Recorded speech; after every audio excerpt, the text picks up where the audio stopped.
अभी यहाँ पर कोई 2 साल का बच्चा बच्ची हो, उसको उधर छोड़ दो, तो अब तक उसने ये सब कुछ आजमा लिया होता, ये पकड़ लिया होता, इसको चख लिया होता, कैमरे में जहाँ जहाँ बटन दबाए जा सकते थे दबा दिया होता, मेरे बाल खींच लिए होते, इसकी दाढ़ी बांध दी होती, सब कर डाला होता।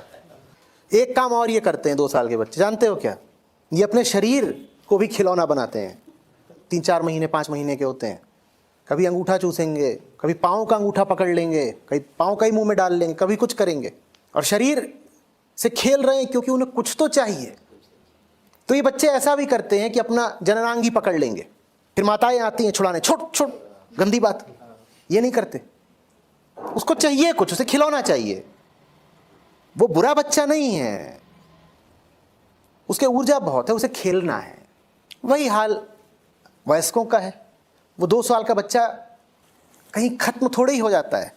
उसको अगर तुम जीवन में कोई सार्थक खिलौना नहीं दोगे तो फिर वो अपने ही अंगों को पकड़ के खेलेगा। ये सब क्यों हो रहा है? तो ये सब उपद्रव जिनकी बात करी, ये कुछ खास नहीं है। हम शरीर के हर हिस्से के साथ खेलते हैं। ऐसा नहीं है कि हम सिर्फ यौनांग को ही पकड़े हैं। कान छिदवा रहे हो, ये क्या कर रहे हो? बाह पर टैटू बनवा रहे हो, ये क्या कर रहे हो?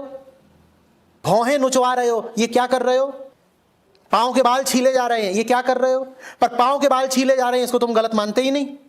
हाँ, यौनांग कोई पकड़ ले, तुम कहोगे गंदा आदमी है, ये दाढ़ी छीली जाती है रोजी, क्या है? पर इन बातों को हमारी सामाजिक नैतिकता बुरा मानती ही नहीं है। कोई अपने होंठ घिस रहा है लाली से, बिल्कुल कोई दिक्कत ही नहीं।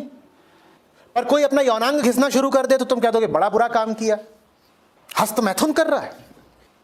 आसक्ति आसक्ति सब एक है, सब की मूल वजह भी एक है, और उस वजह का नाम है फुर्सत। और जब लगोगे तुम किसी महत् आयोजन में, तो तुम्हारे पास वक्त नहीं बचेगा कि तुम शरीर से चिपक सको।